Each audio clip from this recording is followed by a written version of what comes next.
Hello there, ladies and gentlemen. This is Orphan Last, aka Skylar Madison, and today I'm going to address a behavior that I've encountered while teaching here on the internet for, well, it's pretty much close to my 4th year now. Basically, I guess this is what it is. What is it that you can expect out of an art tutor? Or when you have the opportunity to either sit down with or screen share with an artist you really want to learn from, and they're willing to teach you at least for a little while. What should you do? What should you definitely not do? And what is it that you can expect? What are the right expectations versus the wrong expectations? Ultimately, I'm educating the best way humanly possible right now when it deals with artwork. The video format is the most superior way to teach and learn how to draw. The only subject matter where a video isn't quite the best thing in the world in terms of how to get better with artwork is in book form, and that primarily deals with anatomy. Yes, you can learn anatomy with a video much easier when you happen to actually already know something about anatomy already, okay? So when you already know something about anatomy, a video about anatomy is probably going to help. But for people who know nothing about anatomy, trying to learn anatomy with a video is kind of sketchy. It might not work. However, having a book that shows all of the dynamic poses that the human form can kind of contort itself into is much more helpful in order for an artist to start learning something about anatomy, because they're able to see the muscles and the name associated with each muscle and such like that, and it's just right there on the page. It's there permanently. A video tends to move on rather quickly, and going back and asking, well, what was that muscle again? What did it look like? It's not really possible in a video format, whereas it is possible in a book. Another thing that actually can help people learn anatomy is just by going to the gym and having a personal trainer or people that you work out with regularly talk about muscles and pointing at them. That can teach you anatomy. That can actually make you a better artist. So those are the two best ways to start learning anatomy: recognizing the size, the shape, the placement, the form, and the name of each muscle in variously different poses. But generally, with most things dealing with the topic of how to draw, I find that the video format is the most superior above any other. So sometimes I have people saying something like, "If only I could be sitting right next to you and you could just teach me." And though that would be just fine for maybe about an hour of my time, if I actually have that hour to spare, you're only going to learn about an hour's worth of information. And what would I teach? Well, that would depend on you in this hypothetical situation. I'd ask, what would you want me to teach? And you'd answer the question. It could be anything. You could ask about anatomy, but really, I'd suggest that you just get your hands on Dynamic Anatomy by Vern Hogarth. It's a great anatomy book, primarily because of what I just said. Anatomy is best learned either in a gym or in a book. You could answer my question with, how do you start to learn shape and form? How do I create the 3D effect? What is foreshortening? How do I draw in perspective?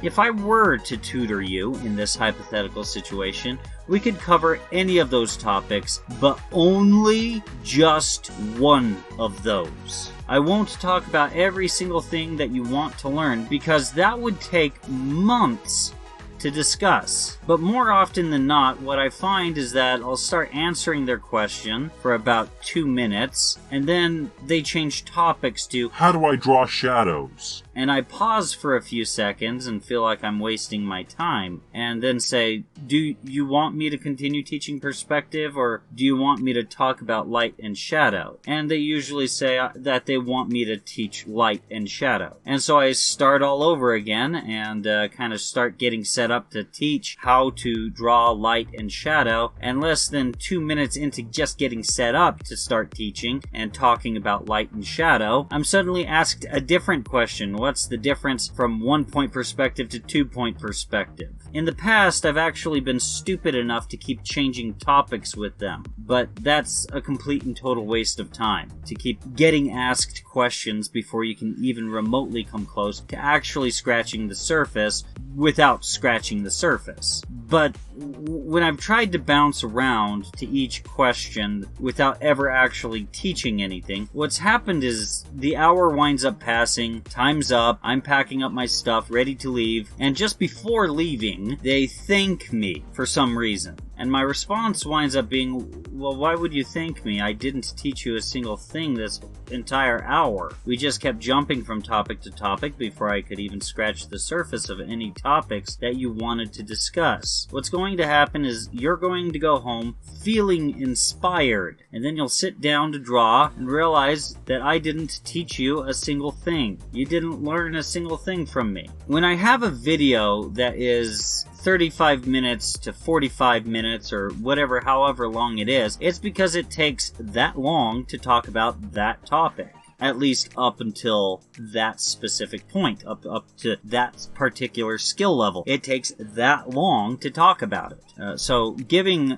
somebody who's like an art tutor or something like that, or someone who's screen sharing you and willing to teach you, and only giving that person 2 minutes to answer each and every single question before changing the topic, that is somewhat infuriating over the long term. If you want them to keep sitting down with you trying to teach you, and every single time it winds up being 10,000 questions and absolutely no answers, then basically you can expect that the artist that you're wanting to keep learning from is eventually going to drift away and move on to bigger and better things. Now, I haven't actually met up with people in person to teach them how to draw unless it's local people here and there that want lessons and are willing to pay, but I have done screen shares with a few subscribers here and there, and this is what I encounter in the times that I have tutored sometimes. The overwhelming majority sometimes, it seems. Be it with local people or through a screen share. This is just generally what I encounter. Basically, when you have the opportunity to screen share or to be in the same room with an artist that you want to learn from, if they're willing to teach you specifically, only ask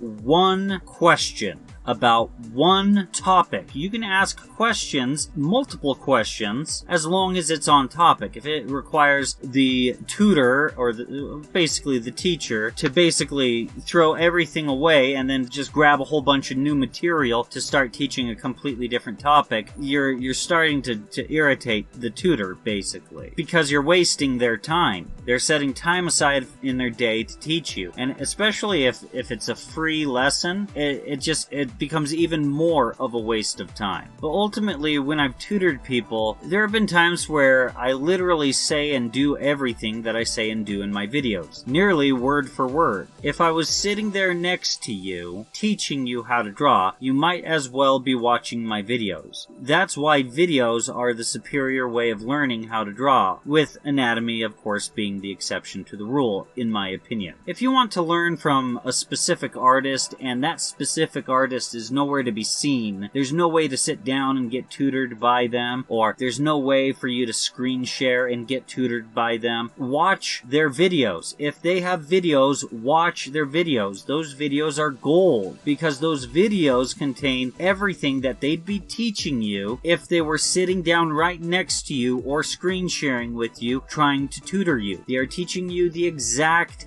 same way, saying the exact same things as what they would be teaching and saying in a face-to-face interaction or screen sharing, okay? It's the exact same thing. But these people that just tend to inundate with questions that just wind up not being answered just simply because there's not enough time to answer any of them, I've decided that they suffer from what I call sponge syndrome, okay? Like a sponge, they suffer from sponge syndrome.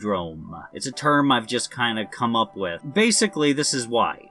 I've come up with that term. They've basically been thinking that if they were to meet me in person and finally get their questions answered, I'd basically do something the equivalent of like cracking my head open and pulling my brain out of my skull and squeezing out all of the art knowledge I've accumulated like a sponge right onto their brain, and suddenly, pow! Wow! They are amazing artists, and that is not how it works at all. One of my art teachers in high school, not necessarily my favorite art teacher in the world, but one of them said art is a learned science, and that is one thing that I definitely agree with. This basically means that although you can know that the equivalent, the artistic equivalent to 2 plus 2 equals 4, it doesn't necessarily mean that when you grab a pencil and paper that you can actually produce 4, the art equivalent of 4, because you have to keep on practicing and drawing from references that scare the crap out of you the most. Those reference images that scare you the most, the pictures that you want to draw from someday that you should actually be drawing from right now, have everything you want to learn right in them. However, you do still need to learn perspective, but still, I mean, most 99% of what you want to learn is in the reference images that you are too scared of drawing right now. And if you were to start drawing from these reference images that scare the crap out of you, yeah,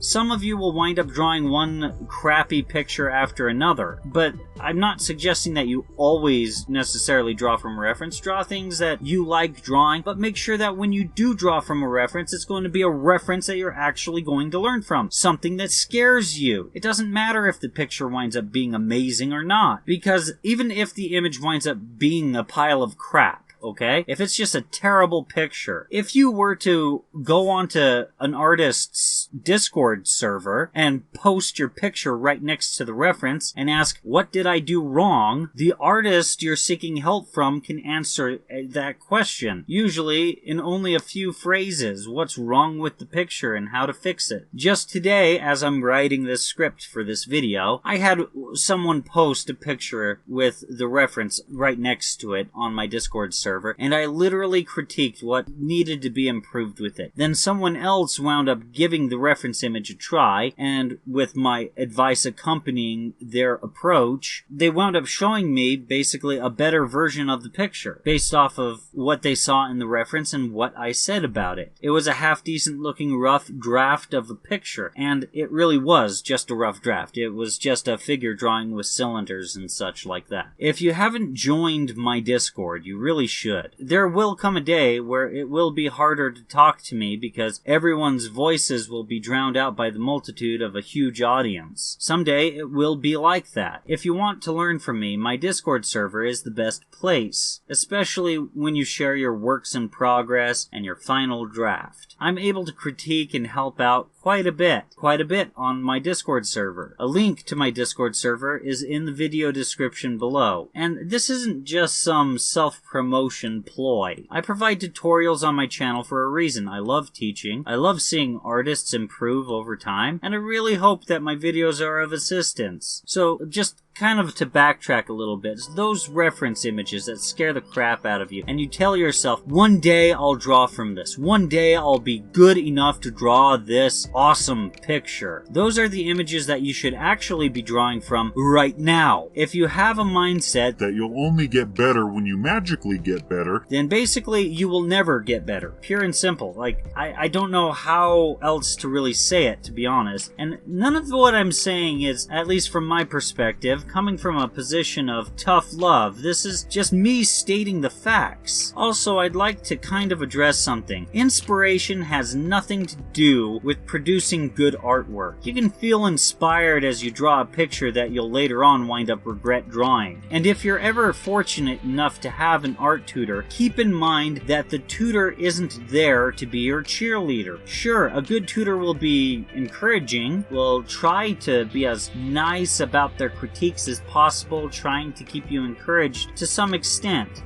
But their job is to find out everything that you're doing wrong with your artwork and try to teach how to do it better and pointing out everything that you're doing wrong and posing an alternative approach. That's what the tutor is there for. And sometimes it's hard to hear some of the information that the tutor needs to say, that you as a student need to hear. Because softballing some information is harmful to a student. Because as the tutor, if you're too scared about a student's feelings and their reactions to them, then they're a bad student that's offended too quickly and too easily, and it's time to move on to people that are actually willing to learn. Now, of course, the tutor, like I've said, should try to kind of massage the feelings a little bit so that, the student actually still has the motivation to keep continuing, but it's not the tutor's job to support your entire psychological weight. It's not the tutor's job to be an inspiration. When I run into people that suffer from what I call sponge syndrome, once again, these are people that ask way too many questions in way too short of a period of time to wind up actually receiving anything that could even remotely resemble an answer to any of their questions. I've kind of stopped after I get interrupted and I'm asked a whole new question that requires me to start over for a new question. I've come to the point to where I just stop trying to answer their questions after about the third time. And the frustrating bit is that they so want my spongy brain juice that they freak out. And my immediate reaction is, I just don't know what you want out of me. And they've responded, I need you to answer my questions. And it sounds harmless, and it sounds like it's something that I'd be able to do, but ultimately, sponge syndrome people don't seem to realize that they're wasting everyone's time, including their own time. They really are, because they're just asking too many questions and not actually listening to any of the answers and moving on to the next question before even receiving any information. And when I wind up refusing to answer any more questions because I haven't even answered any of them, it winds up being this weird meltdown that winds up happening right in front of me. And to be honest, I guess I really just don't understand any of it. Like, why is this happening? People that are willing to teach are willing to teach those that are willing to learn. Sometimes you may think that you're willing to learn, but you might be completely unteachable because you expect way too much out of a single encounter. So instead of learning at least one thing that can make you better, at least in one area of your artwork, you just waste the time that you have asking too many questions before you can even receive one answer, and wanting the encounter to end with you feeling inspired but having wasted your time. I'm not sure if I'm willing to do that, to be honest. And I think I'm actually willing to receive the weird meltdown that happens because I'm not willing to waste anyone's time. That's just selling the emperor's new clothes. If I were to continue trying to teach a sponge syndrome person, it's just selling the emperor's new clothes. If you're not familiar with that story, The Emperor's New Clothes, it's a story about con artists that construct clothing. They pretend to sew clothes, and they claim that it takes a specific state of mind to be able to see the clothing that they produce. And the emperor winds up hiring them for some reason and asks them to make him a dashing bit of clothing. And they make believe as if they dress up the king in this new outfit, and then the king winds up showing up in front of the entire city wearing nothing but his underpants. I don't sell the emperor's new clothes. And when I'm asked to sell the emperor's new clothes, I get a meltdown. But when I encounter situations with sponge syndrome victims, I can't help but think of the future where eventually I'm going to wind up meeting some of you guys in person, and any number of things could go completely wrong. It's like everything that I described in my storytime video. If a sponge syndrome victim has some meltdown in front of me and in front of everyone else because I'm not willing to teach literally nothing, selling the emperor's new clothes, just because Spongy has unrealistic expectations, it might reflect bad on me somehow. And I don't understand why. why? I mean, of course, I always want my subscribers to be happy with me. Of course, I always want to answer the questions dealing with artwork and teaching and such like that. But when it's just a complete waste of time, I am willing to actually accept a weird meltdown. Because if it's a waste of time, it's a waste of time. Just the same as I have quality standards for my videos when I'm teaching in person, whether it's where I have just one person to tutor or maybe even 1,000 people in a room where I'm trying to teach. Typically, in a classroom setting, the teacher controls the classroom, not the student. And sponge syndrome people are basically the people that believe that the student should control the classroom. And I completely disagree with that philosophy, I guess. So I hope that this has kind of answered some of your questions as to like how to approach someone that's willing to teach you. And of course, I kind of hope that I haven't really said anything inappropriate, but the thing is I hope this kind of gets you to understand some of the weird dilemmas that artists are sometimes placed into when they're trying to teach. And it's not that they're trying to completely just avoid you and never teach you. They're totally willing to teach you when you're ready to learn. When you sit down with an artist that you want to learn, make sure that it's just one question and that every other question that you have relates to that topic. Otherwise, it's just a waste of time. Anyways, guys, that pretty much concludes it for this video. If you guys enjoyed it, please feel free to like, share, and subscribe. And if you guys would like to participate with my community a little bit more, there's a link to my Discord in the video description below. If you'd like to support this channel, there's an image of my mascot in the upper right corner of the screen. It leads to my Patreon. Any support would be much appreciated. If you've enjoyed this content and would like to see more, feel free to click on anything else that's appearing on the screen right now. Thank you very much for your time.